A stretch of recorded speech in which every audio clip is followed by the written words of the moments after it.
들을수록 행복해지는 현이의 책 한 그루입니다.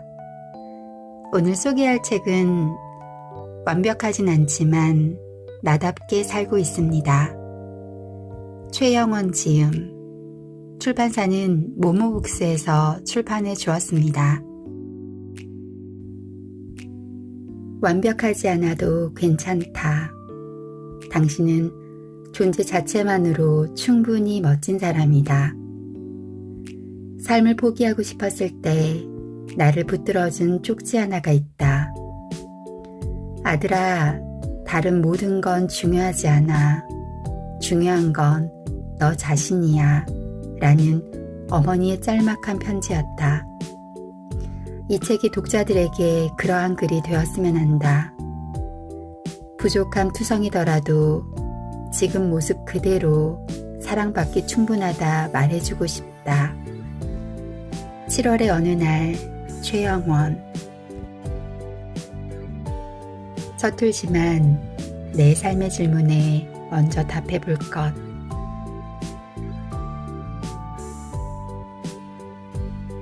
대학교 신입생 시절 누군가를 처음 만나 학교를 밝히면 항상 듣는 말이 있었다. 고등학교 때 공부 잘하셨나 봐요. 와 같은 말이었다. 그럼 나는 열심히 공부만 했던 것 같아요. 와 같은 말로 답하곤 했다. 하지만 우프게도 이 대답은 뼈가 있는 말이다.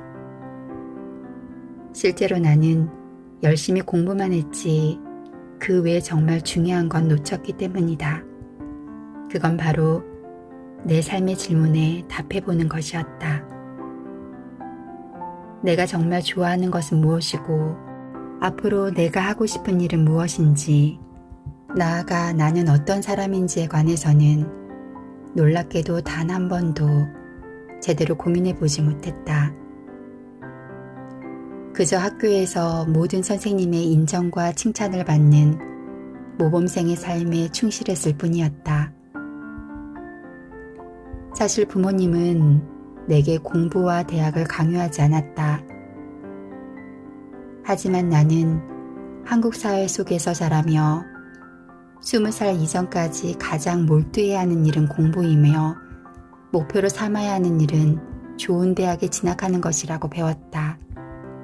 학교에서는 공부를 잘하는 학생들과 그렇지 못한 학생들을 분류했다. 학생 개인이 가진 성향이나 재능과는 상관없이 오직 국영수 중심의 학업에 힘쓰는 학생을 길러내기에 바빴다. 국영수 중심의 학업에 힘쓰는 학생들에게는 모범생이라는 등급이 매겨졌다. 나는 이 모범생 타이틀에 점차 익숙해졌다. 공부해야 하는 이유나 이 공부가 미래의 나의 삶에 있어 어떤 의미를 지닐지 등은 단 한 번도 고민해 본 적이 없었다. 막연히 공부에 힘쓰며 시험 점수 1, 2점에 울고 웃을 뿐이었다. 그렇게 초, 중, 고 12년을 보낸 결과 나는 대한민국에서 가장 좋은 사립 명문대라고 불리는 연세대학교에 입학할 수 있었다. 대학교 1학년은 특별한 일 없이 바쁘게 보냈던 것 같다.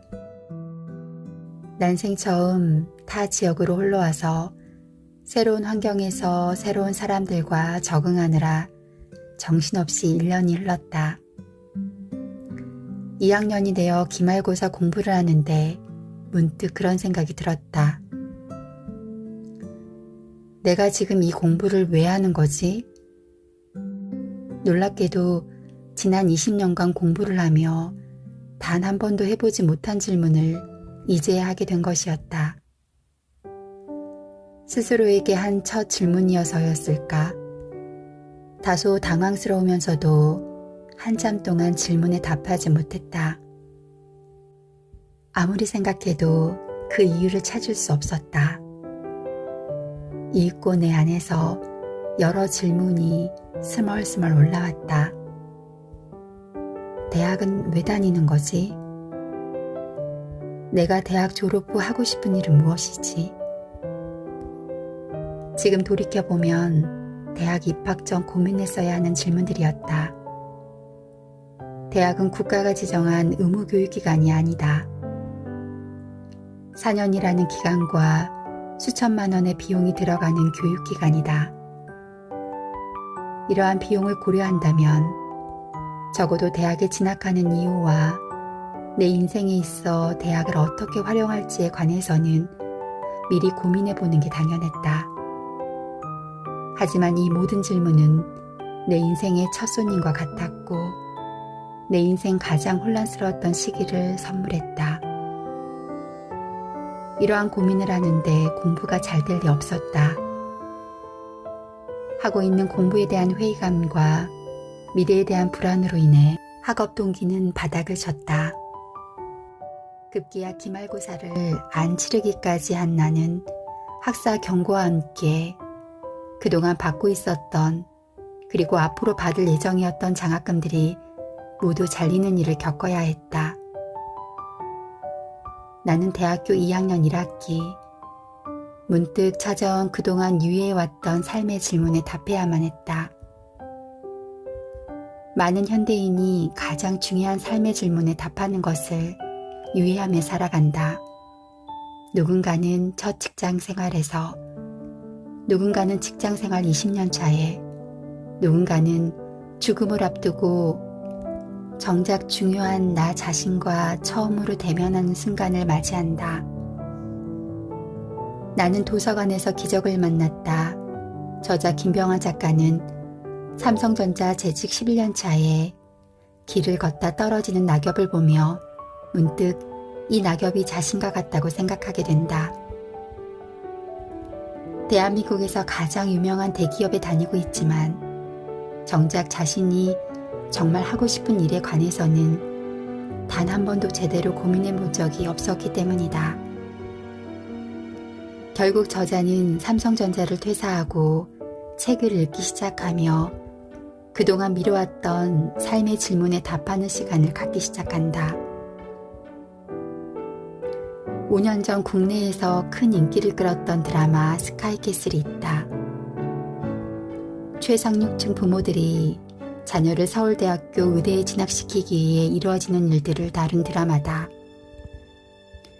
정준호 배우가 대학병원 의사로 나오는데 드라마의 후반부에서 그는 그의 엄마인 윤 여사에게 다음과 같이 절규한다. 나를 이렇게 만든 거 어머니라고요. 나이가 50이 되도록 어떻게 살아야 할지 모르는 놈을 만들어놨잖아요. 강준상이 없잖아. 내가 누군지 모르겠다고. 헛개비가 된 것 같다고. 내가.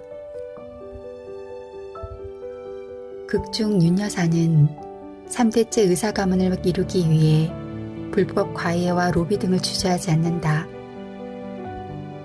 강준상은 그런 어머니의 영향으로 쉰을 바라보는 나이가 되었지만 어떻게 살아야 할지조차 모르는 사람이 되었다.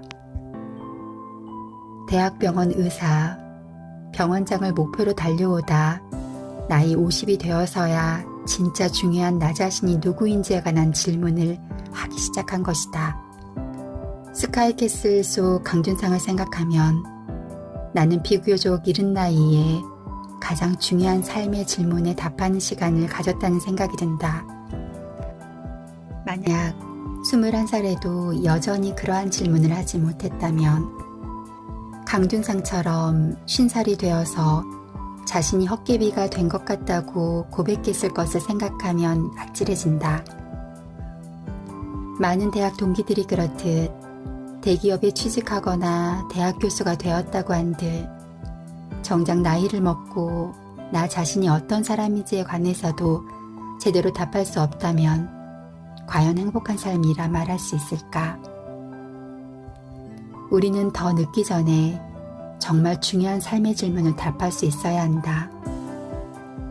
사회가 정한 기준대로만 따라가는 삶은 결국 공허해진다.